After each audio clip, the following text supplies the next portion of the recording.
di dalam ketaatan. Antum faham ikhwan?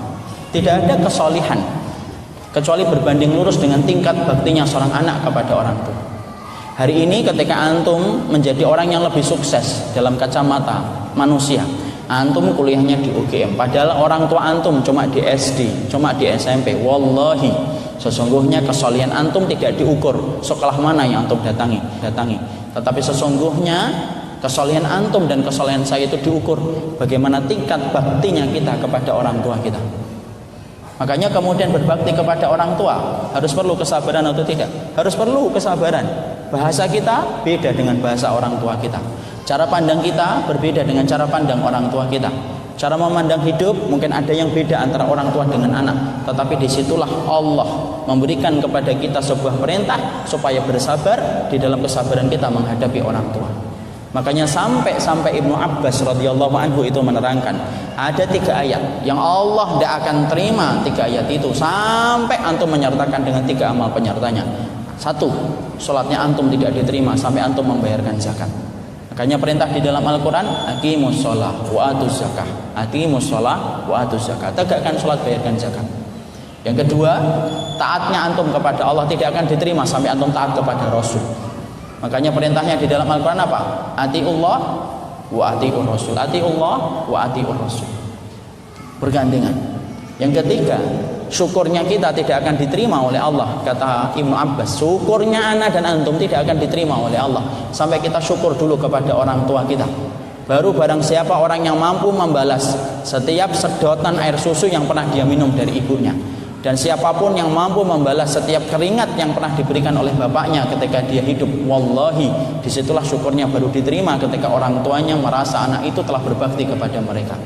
Jangan pernah menepuk dada mengatakan saya bersyukur sama Allah, tapi kemudian ibu kita meneteskan air mata, tetapi kemudian bapak kita berkelam dalam sedihnya. Wallahi Allah tutup pintu langit dan Allah tidak ada hajat untuk menerima syukurnya kita sampai kita bersyukur kepada orang tua kita, dan itu butuh sabar.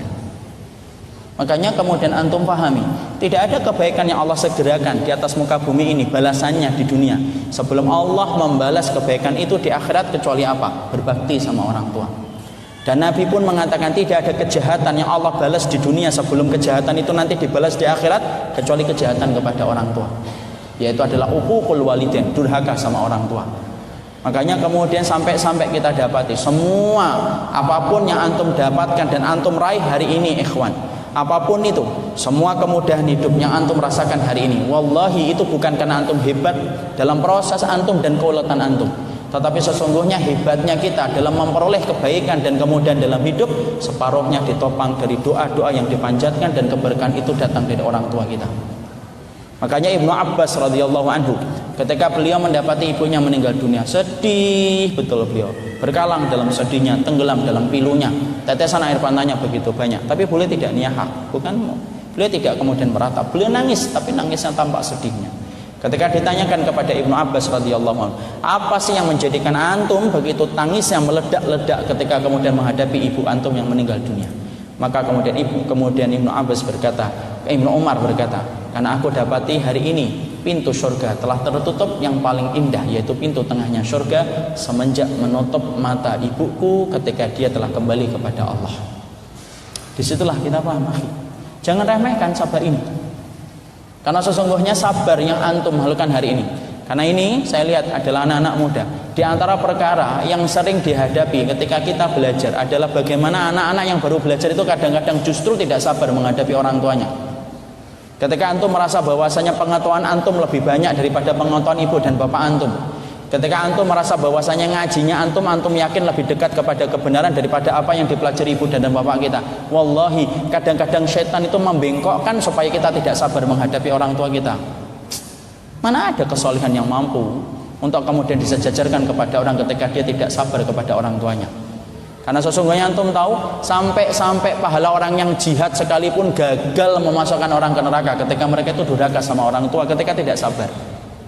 Antum dapati akhi, di depan pintu surga itu ada sebuah tempat yang disebut A'raf, kata Ibnu Abbas, yang disebutkan oleh Imam Ad-Dhahabi dalam kitabnya Al-Kabair. Tempat itu adalah tempat yang diperuntukkan bagi orang yang berjihad.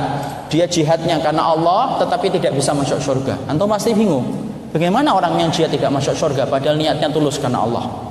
Maka kemudian diterangkan oleh Nabi Sallallahu Alaihi Wasallam, itu adalah tempat bagi orang yang berjihad. Tetapi ketika dia mendapatkan syahadah dalam perjuangannya, dia bersama dengan itu durhaka kepada ibu dan bapaknya. Maka kemudian dia tidak bisa masuk neraka. Kenapa? Allah semenjak ciptakan neraka, Allah haramkan api neraka untuk membakar orang yang menetes darahnya di dalam perjuangan. Tetapi dia tidak bisa masuk surga. Kenapa? Karena pintu surga tidak mampu dilewati sama orang yang durhaka kepada orang tuanya, walaupun anak dan antum berjihad sampai mati.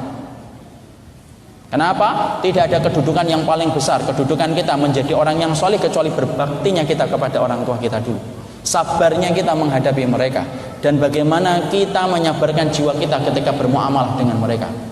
Bahkan saking besarnya pahala ini menanti bagi orang yang sabar menghadapi orang tuanya. Ikhwan, Anda sampaikan, sampai Allah samakan kedudukan orang kafir dan orang muslim hanya di satu posisi.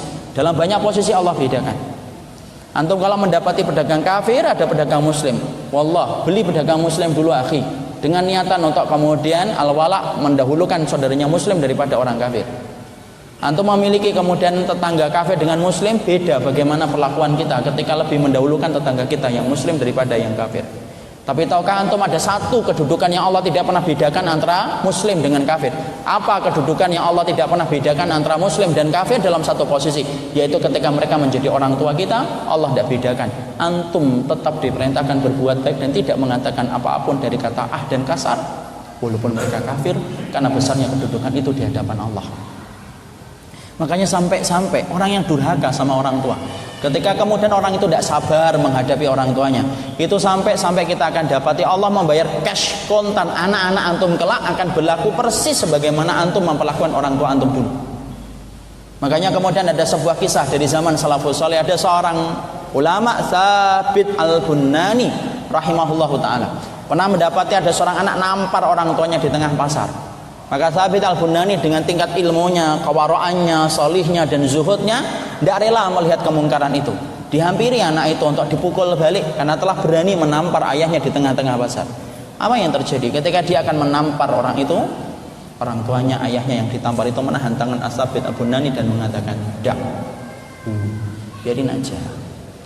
Dia menampar kamu, biarin. Kenapa kamu biarkan dia menampar dirimu? Karena hari ini aku sedang membayar hutangku." Apa?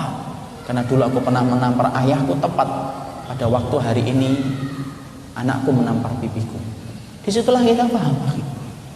Jadi kemudian akhirnya kita mendapatkan apa? Disitulah sampai kita mendapatkan perkataan dari Wahab bin Munabbih, "Man waqara walidayhi razaqahullahu waladan yuwaqqiruhu wa man lam yuwaqqir walidayhi lam razaqahullahu waladan lam yuwaqqiruhu."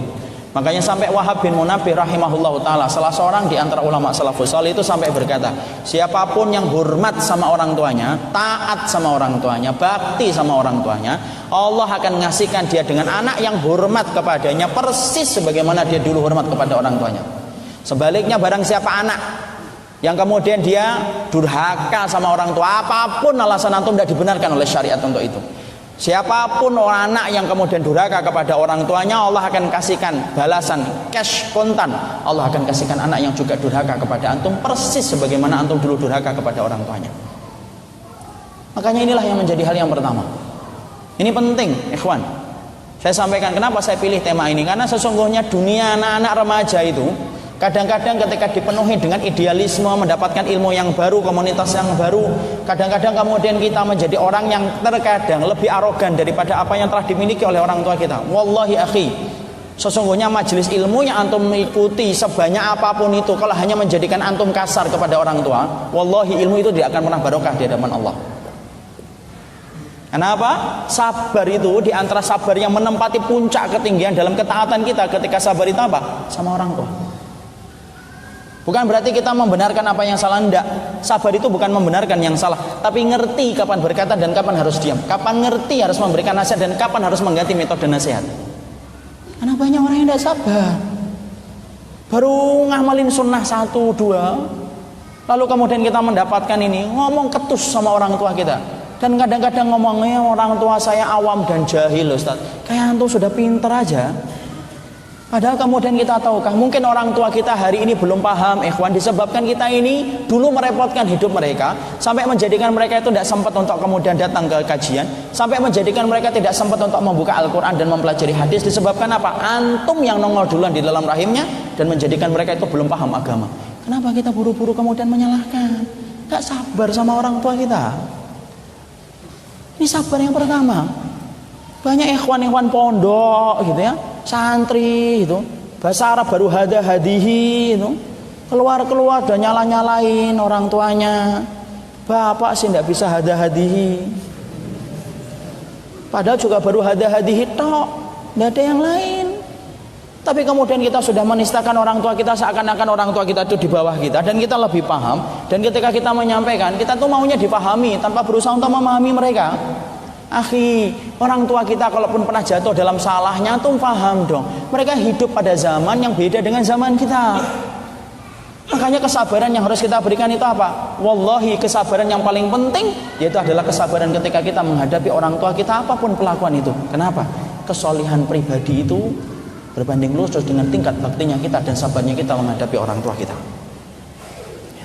Bahkan sampai saya pernah baca satu tulisan dari satu grup, saya tidak ngerti, tapi dikatakan dalam informasi BC tersebut, dikatakan ini bukan orang muslim. Sampai ada komunitas etnis tertentu, itu kemudian ada salah satu di antara mereka tuh buat tulisan itu broadcast, sampai saya kemudian mendapatkan tulisan itu. Ada yang menarik dari perkataan dia. Saya melihat komunitasku, mereka tidak beriman loh ini, bunda muslim. Aku melihat teman-temanku, tidaklah mereka dijadikan rezeki mereka lancar kecuali disebabkan karena aku mendapati mereka memperlakukan orang tua mereka kayak raja, rezeki mereka kayak raja. Dan tidaklah aku melihat sebaliknya, ada orang tuaku, ada melihat teman-temanku, ada yang gagal, bangkrut, terlilit utang, terlilit hukum, pidana, terlilit dengan perempuan dan akhirnya menjadi masalah. Tidaklah aku melihat orang itu di antara temanku yang akhirnya rezekinya seret, kecuali karena dia memperlakukan orang tuanya sebagaimana pembantu, maka kemudian akhirnya rezekinya pun sebagaimana pembantu. Ada orang kafir. Makanya sampai kita dapatkan Ibnu Abbas itu berkata, sampai kebaikan kepada orang tua, sekalipun kepada orang tua, kalaupun itu dilakukan sama orang kafir kepada orang tuanya yang kafir, Allah tetap memberikan balasan kepada anak itu. Walaupun balasan Allah bagi orang kafir terbatas di dunia, tidak berkelanjutan dalam kehidupan di akhirat, tapi Allah tetap berikan. Saking apa? Besarnya kedudukan kita ketika bersabar menghadapi mereka. Ini yang pertama. Makanya Masya Allah ikhwan, inilah yang menjadikan kita kemudian harus mengukur. Kalau antum ingin diukur bagaimana tingkat antum dalam kebaikan ketika mempelajari tauhid dan mempelajari sunnah, tidak usah jauh-jauh. Mengukur keberkahan ilmu antum ketika antum telah belajar tauhid, melalang buana dalam satu kajian ke kajian berikutnya. Antum ukur diri antum di hadapan Allah sebagaimana antum ukur kedudukan antum di hati orang tua antum dulu. Kalau tidak, susah kita mengukur bagaimana keberkahan ilmu kita. Makanya inilah yang menjadikan kita sabar. Ya Rabb, sabarkan jiwaku ketika menghadapi orang tua. Ikhwan, apapun benarnya antum, kita tetap menjadi anak, kita tetap menjadi bayi, kita tetap menjadi anak kecil di hadapan orang tua. Walaupun terkadang kita benar, walaupun kemudian kita harus ngerti bagaimana kita membahasakan mereka itu, bagaimana membahasakan nasihat kepada mereka. Tapi itulah tipe sabaran. Makanya sampai Nabi SAW pernah ngaminkan doanya malaikat Jibril ketika Nabi itu naik mimbar. Mimbarnya Nabi ada 3 lantai, ada 3 tingkat. Kemudian Nabi ketika naik mimbar yang pertama, amin. Naik mimbar yang kedua, amin. Naik mimbar yang ketiga, amin. Para sahabat celingo, yang diaminkan siapa? Kemudian para sahabat mereka bertanya kepada Nabi, ya Rasulullah, yang kau aminkan apa ya Rasulullah? Aku mengaminkan permintaan laknat dari malaikat Jibril kepada orang yang melakukan 3 perkara. Apa yang kau aminkan ya Rasulullah? 1, Jibril berkata, ragima anfuh man adraka abawahi indal kibari falam yadkhulil jannah. Celaka sekali anak yang mendapati kesempatan untuk mendapatkan orang tuanya ketika tua dan sepuh, kok bisanya anak itu tidak bisa masuk surga. Yang kedua, celaka sekali orang yang mendapatkan Ramadan tetapi dia sampai selesai Ramadannya tidak diampuni oleh Allah, dan celaka sekali orang yang mendengarkan namaku tetapi tidak berselawat kepada diriku. Yang pertama apa sih? Yang pertama itu kecelakaan bukan ketika antum ditusuk sama preman di pinggir jalan. Itu celaka dalam kehidupan dunia, tapi belum tentu di akhirat. Tapi orang yang celaka dalam kehidupan dunia dan akhirat, yaitu adalah ketika mereka diberikan kesempatan menjumpai bapak dan ibunya, tua, sepuh, berkurang penglihatannya, pendengarannya, lalu kemudian dengan itu antum tidak bisa masuk surga. Makanya antum gagal memahami bagaimana keutamaan Uwais Al-Qarni di hadapan para sahabat. Antum tahu kan ada seorang tabi'in, Uwais Al-Qarni, tidak pernah ketemu Rasul, belum pernah berjumpa dengan Nabi.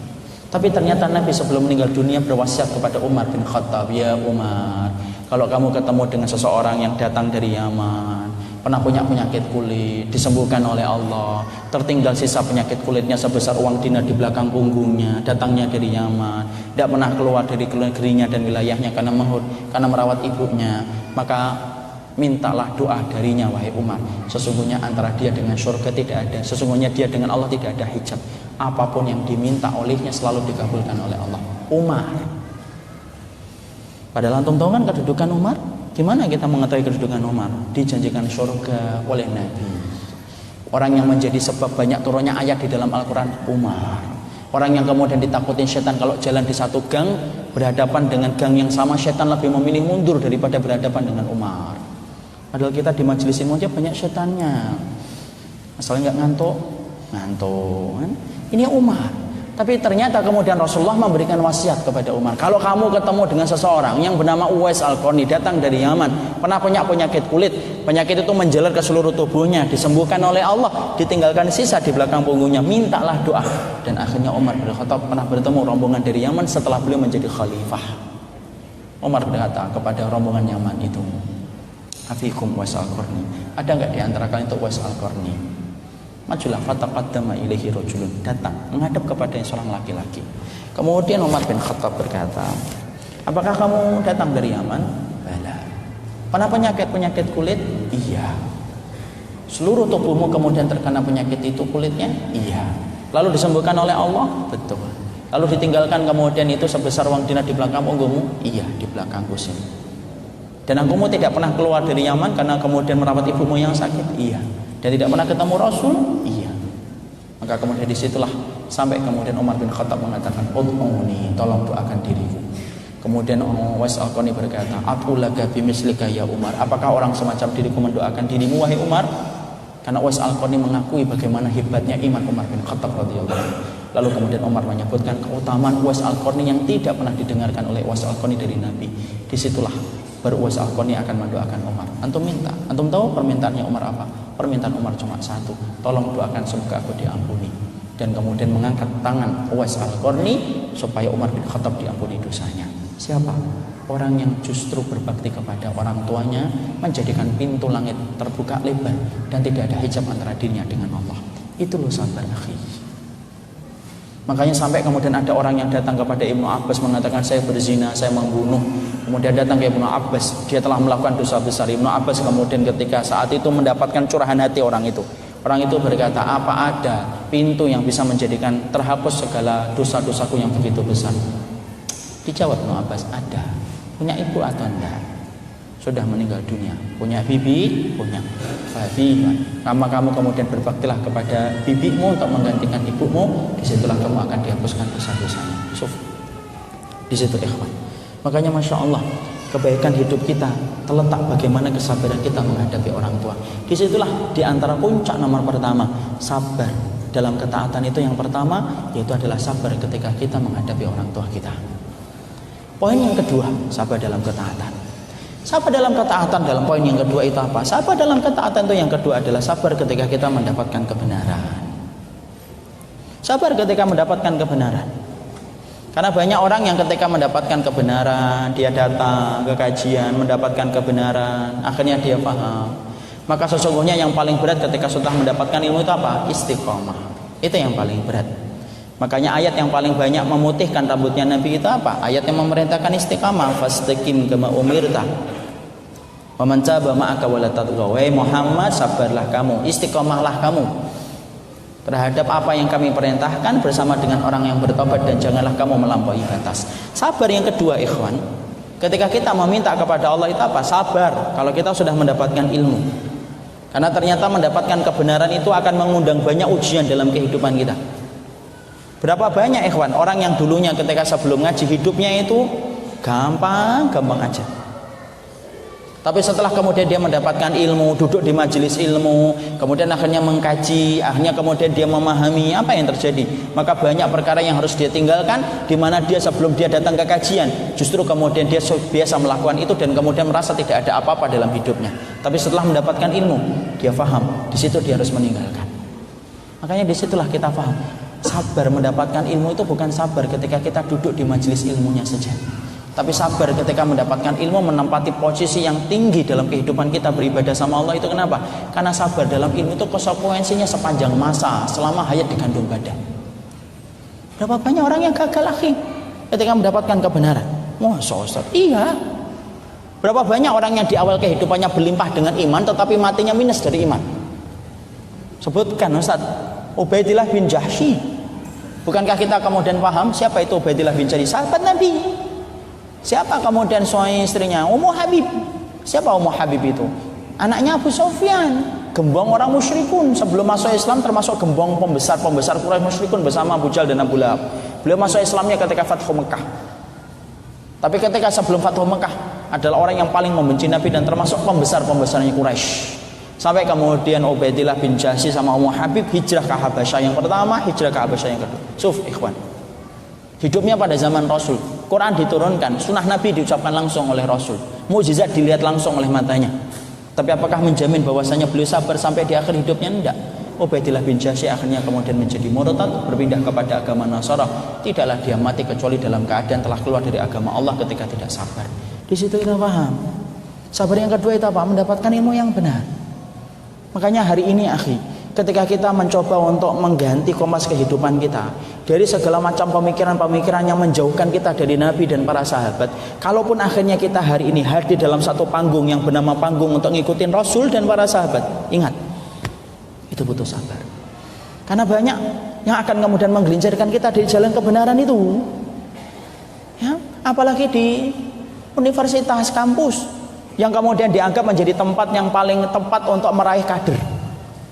Dan banyak orang yang menjajakan pemikiran-pemikiran yang kemudian sifatnya menyimpang dari apa yang disampaikan Rasul dan para sahabat. Makanya hari ini ketika Allah telah memilih antum, lalu kemudian antum sudah mulai mempelajari bagaimana indahnya untuk ngikutin Rasul dan ngikutin para sahabat, ikhwan. Yang paling berat bukan pertama kali ketika ngaji. Yang paling berat bukan ketika pertama kali antum mulai menikmati kajian ilmu bersama dengan para ustadz yang menyampaikan kalam Allah dan kalam Rasul. Yang paling berat sabarnya kita di atas jalan ini ketika kita sampai kita meninggal dunia. Kenapa? Panggung kebenaran itu sedikit pengunjungnya, banyak komentatornya. Makanya Masya Allah, sabar itu berat itu dalam mendapatkan ilmu. Berat akhi. Ada seorang ikhwan itu habis kajian, ngikutin saya habis kajian, kemudian nangis. Dia cerita sama saya, Masya Allah Ustaz, tadi materinya pas dengan saya. Antum tahu materinya apa saat itu? Itu materi tentang al-kabair, dosa-dosa besar. Saat itu materinya tentang dayus. Dayus itu apa? Dayus itu adalah rojulun, laki-laki yang kemudian membiarkan kemaksiatan terjadi kepada keluarganya. Itu dayus. Alladzi yuqirul khabitha fi ahlihi. Alladzi yuqirul khabitha fi ahlihi. Yang membiarkan keburukan itu menimpa keluarganya. Itu dayus. Karena apa? Antum ingat, dayus itu menimpa laki-laki, tidak wanita. Dia menimpa laki-laki. Karena kalau kemudian antum nanti punya keluarga, punya istri, punya anak, kok tidak menutup aurat, contoh kasusnya, yang pertama kali dihisab atas mereka ketika tidak menutup aurat itu siapa? Bukan antum, bukan mereka, antum yang akan dihisab oleh Allah. Kenapa istrimu tidak menutup auratnya, tidak menutup dengan hijabnya? Kenapa? Itulah yang disebut dengan dayus, salah satu laki-laki yang paling dibenci oleh Allah, sampai Allah tidak bertatap muka dengan pemilik sifat dayus. Habis kajian ngikutin saya, kemudian nangis dia. Kemudian dia menyampaikan kepada anak, Ustaz, saya punya istri yang tidak kunjung menutup auratnya. Bagaimana sikap saya? Saya bilang sabar. Mungkin istri antum belum memahami. Sabarlah. Terus dia nangis. Akhirnya saya memberikan apa yang bisa saya bagikan untuk beliau. Setelah itu akhi, saya naik kemudian pulang menuju kepada perjalanan berikutnya. Saya merenung dalam perjalanan itu. Ikhwan tadi, kalau tidak ngaji, Kira-kira dia nangis atau enggak nangis? Enggak lah. Mungkin dia biasa aja. Kenapa? Dia tidak paham bahwasanya dayus itu akan menjadikan dia dimurkai oleh Allah. Mungkin dia santai. Berapa banyak, maaf ya, berapa banyak laki-laki hari ini istrinya tidak menutup hijab dan tidak menutup aurat, anak-anaknya memperlihatkan aurat sampai lekuk tubuhnya kelihatan. Lalu kemudian apa? Bapaknya santai aja, suaminya seneng, kelihatan kan istri saya cantik, rambutnya hitam ikal. Kenapa? Ya dia belum paham. Coba kalau ikhwan tadi yang nangis, akhi, antum lihat dia ketika dia belum ngaji, kira-kira nangis atau tidak nangis? Tidak nangis dia. Tapi justru air matanya tumpah itu kapan? Setelah dia ngaji, dia paham, dia dengar, malah justru kemudian apa? Nangis. Kadang-kadang ngaji itu menjadikan kita yang dulunya nggak nangis jadi nangis, yang menjadikan dulunya tidak sedih jadi sedih. Kenapa? Akhirnya kita memikirkan, loh terlalu banyak kesalahan kita ketika terkoreksi dengan ilmu yang kita dapatkan. Itulah beratnya pengajian. Karena ngaji itu bukan membenarkan apa yang kita pelajari, tapi ngaji itu untuk meluruskan apa yang salah dalam kehidupan kita. Makanya maaf ya kalau dalam setiap kajian tiba-tiba ada yang tersindir. Itu bukan ustadznya kenal antum dan nyindir antum secara khusus. Ustadznya juga nggak kenal antum juga. Tapi kemudian ketika itu disampaikan, karena pada dasarnya ilmu itu mengkoreksi kita. Makanya disitulah kita butuh kesabaran ngikutin apa yang disebut dengan kebenaran ketika kita meminta sama Allah. Bahkan antum tahu, tidak ada doa yang pertama kali kita sebutkan di dalam Al-Quran kecuali apa? Doa meminta hidayah, petunjuk jalan yang lurus. Dan kita ulang-ulang dalam sehari 17 kali, itu pun yang wajib tok. Bahkan doa ini merupakan doa yang pertama kali disebutkan dalam Al-Quran. Ihdinas siratal mustaqim. Antum tahu yang dinamakan siratal mustaqim itu apa? Abdullah bin Mas'ud ketika beliau ditanya, ma huwa siratal mustaqim? Siratal mustaqim itu apa sih? Abdullah bin Mas'ud kemudian mengatakan, alladzi tarakana alaihi Rasulullah wa ashabu. Yang ditinggalkan Nabi dan para sahabat itulah yang disebut dengan jalan yang lurus. Dan jalan di situ itu tidak gampang. Makanya sabar di situ. Sulit. Dan banyak ujiannya, akhi.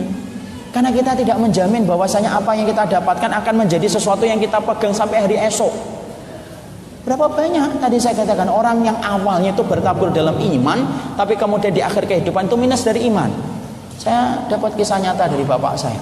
Bapak saya itu kenal seorang dai, sama-sama seorang dai. Kemudian mendapatkan ujian yang kurang lebih hampir sama dengan orang tua saya.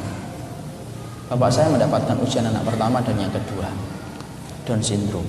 Kemudian temannya ini mendapatkan ujian anak pertamanya buta, anak kedua buta, anak yang ketiga buta, anak yang keempat buta. Empat-empatnya anak itu buta. Antum tahu kan, tidak ada orang tua yang bayangkan bahwasanya dia akan mendapatkan seorang anak yang tidak normal. Setiap orang tua ketika mendapati istrinya mengandung itu harapannya pasti indah tentang anaknya. Anaknya putih, lucu, imut, marmut itu berarti. Maka kemudian itulah yang diharapkan, mendapatkan anak yang sehat. Tapi apalah daya, Allah menitipkan ujian kepadanya. Karena memang angin tidak bertiup sesuai dengan kehendak hati. Anaknya ternyata buta, dan buta. Apa yang terjadi, akhi? Murtad dia. Padahal seorang dai, seorang mubalik. Akhirnya dia tinggalkan sholat, dia tinggalkan puasa, dia tidak mau melaksanakan ibadah. Kerjaannya itu hanya duduk saja. Setiap ada orang sholat dilihatin saja. Bahkan kemudian kadang-kadang datang ke musola tempat dia pernah ngisi, datang ke masjid yang dia pernah khutbah Jumat. Kadang-kadang dia nyindir kepada orang yang berdoa. Kalian itu doa sama siapa? Sama Allah lah Pak Yai. Allah itu tidak ada. Saya berdoa dapetin anak itu satu aja yang normal, empat-empatnya dikasih buta. Berarti Allah itu tidak ada. Sia-sia kalian itu berdoa semacam itu. Lihat. Disitulah kita ngambil pelajaran apa? Masya Allah, ujian orang yang beriman itu berat ketika setelah mendapatkan ilmu. Makanya sabar dalam taat itu diantara hal yang penting saya tekankan itu apa? Sabar ketika kita telah mendapatkan cahaya kebenaran. Makanya Masya Allah ikhwan, makanya ketika kalau kita sudah mendapatkan ini, maka sikap yang kita lakukan itu apa? Sabarkanlah jiwa kita ketika berjalan di atas kebenaran. Ya, bukan berarti ketika antum berjalan di atas kebenaran kemudian antum galak, ketus. Kadang-kadang saya heran itu sama orang yang ketika baru ngaji tapi galaknya, Masya Allah. Itu ketika ngaji itu makan berapa cabai sih? Ngomongnya ketus banget, seakan-akan sudah ribuan kitab dipelajari itu.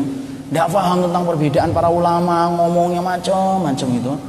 Ngajinya sekali dalam sepekan tapi menghujatnya 100 orang dalam sepekan. Apa itu?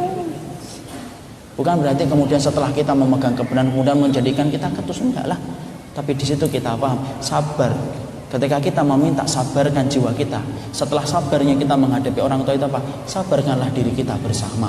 Ketika kita menempuh jalan kebenaran, bahwasanya jalan kebenaran itu cuma satu, jalan yang ditinggalkan Nabi dan para sahabat dan tidak bisa ditawar dengan ajaran yang lainnya. Dan disitulah kita paham, itulah sabar yang pertama, sabar ketika kita melakukan ketaatan.